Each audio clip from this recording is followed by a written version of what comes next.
Pemirsa, Ketua Umum Partai Solidaritas Indonesia PSI, Kaisang Pangarep, diam-diam sudah mengurus 3 surat penting sebagai syarat pencalonannya sebagai bakal calon wakil gubernur Provinsi Jawa Tengah untuk Pilkada 2024. Ketua Umum Partai Solidaritas Indonesia PSI, Kaisang Pangarep, diam-diam sudah mengurus 3 surat penting sebagai syarat pencalonannya sebagai bakal calon wakil gubernur Provinsi Jawa Tengah untuk Pilkada 2024. Langkah ini diambil bertepatan dengan keluarnya keputusan Mahkamah Konstitusi mengenai syarat usia calon kepala daerah yang mengubah dinamika pencalonan dalam pilkada mendatang. Pada Selasa 20 Agustus 2024 kemarin, Kaisang mengurus 3 surat penting di Pengadilan Negeri Jakarta Selatan. Keterangan ini disampaikan oleh pejabat Humas PN Jakarta Selatan Juyamto dalam keterangannya pada hari ini 23 Agustus 2024. Juyamto menjelaskan ketiga surat menyatakan bahwa Kaisang tidak pernah terlibat dalam kasus hukum sebagai terdakwa, menunjukkan bahwa Kaisang tidak sedang mengalami pencabutan hak pilih dalam daftar pemilih. Mengkonfirmasi bahwa Kaisang tidak memilih tanggungan utang yang dapat menghalangi pencalonannya. Ketiga surat keterangan ini yang diterbitkan pada 20 Agustus 2024 merupakan persyaratan administrasi untuk pencalonan sebagai wakil gubernur Jawa Tengah. Menjawab pertanyaan dari rekan-rekan media terkait dengan informasi diajukannya permohonan surat keterangan oleh pemohon atas nama Kaisang Pangarep ke Pengadilan Negeri Jakarta Selatan.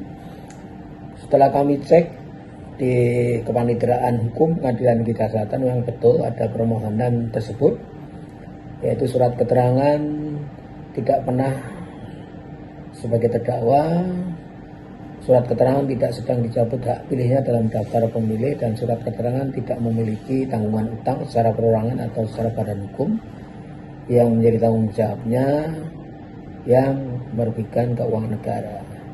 Nah, surat tersebut kemudian dikeluarkan oleh Pengadilan Negeri Jakarta Selatan pada hari juga tanggal 20 Agustus. Karena sesuai dengan SOP terkait dengan layanan surat keterangan yang dimohonkan oleh masyarakat, memang SOP kami adalah diproses pada hari itu juga. Demikian yang bisa kami sampaikan dari Pengadilan Negeri Jakarta Selatan. Namun pencalonan Kaisang menghadapi tantangan signifikan setelah DPR RI membatalkan revisi Undang-Undang Pilkada yang semula diusulkan untuk mengubah syarat usia calon kepala daerah. Revisi tersebut yang seharusnya menggantikan ketentuan usia minimal calon kepala daerah batal disahkan oleh DPR. Wakil Ketua DPR RI Sufmi Dasko Ahmad mengkonfirmasi bahwa revisi Undang-Undang Pilkada yang menganulir putusan Mahkamah Konstitusi tersebut tidak jadi disahkan. Tata tertib yang ada di DPR bahwa rapat-rapat dalam pengambilan keputusan atau rapat paripurna itu harus memenuhi aturan dan tata tertib yang berlaku. Nah, setelah diskor sampai dengan 30 menit, tadi peserta rapat tidak memenuhi quorum, sehingga sesuai dengan aturan yang ada bahwa rapat tidak bisa diteruskan. Nah, sehingga acara pada hari ini pelaksanaan pengesahan revisi Undang-Undang Pilkada otomatis tidak bisa dilaksanakan. Berapa yang hadir, Bang, laporannya fraksi Gerindra sendiri? Di fraksi Gerindra ada 10. Hanya 10 jadi, yang hadir? Jadi hadir fisik ini ada 86 orang kalau nggak salah tadi. Ya, gitu. Bang, ini ditunda atau dibatalkan? Ya, kalau sidang hari ini ya kita tunda. Kita ada mekanisme, nanti kan harus dirapimkan lagi, dibamuskan lagi. Jadi pada hari ini kita DPR mengikuti aturan dan tata tertib yang ada, sehingga pada hari ini pengesahan tidak dapat dilaksanakan. Kalau rapim dan bamusnya akan dijadwalkan kapan, Bang? Ya belum tahu. Apakah nanti akan sebelum 7 Agustus pendaftaran atau gimana, Bang? Ya, kita akan lihat mekanisme juga yang berlaku, apakah nanti mau diadakan rapim dan bamus, karena itu ada aturannya, saya belum bisa jawab. Kita akan lihat lagi ya dalam beberapa saat. Pada saat yang sama kan agenda pengesahan hari ini itu kan mulai gelombang penolakan, dan apakah tetap digelar juga Rapim dan Bamus atau pengesahannya?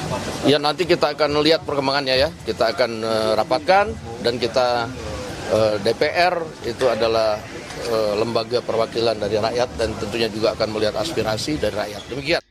Putusan Mahkamah Konstitusi menetapkan bahwa calon kepala daerah harus berusia minimal 30 tahun pada saat pendaftaran.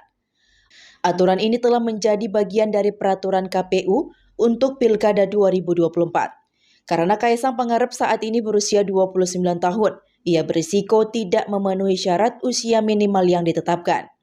Dengan putusan Mahkamah Konstitusi dan ketentuan PKPU yang mengharuskan calon berusia 30 tahun, ada kemungkinan besar bahwa langkah Kaisang untuk maju dalam Pilkada Jateng akan terhenti.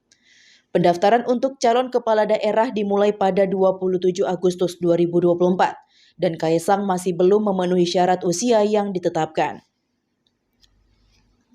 Dari Jakarta, tim redaksi BITV melaporkan.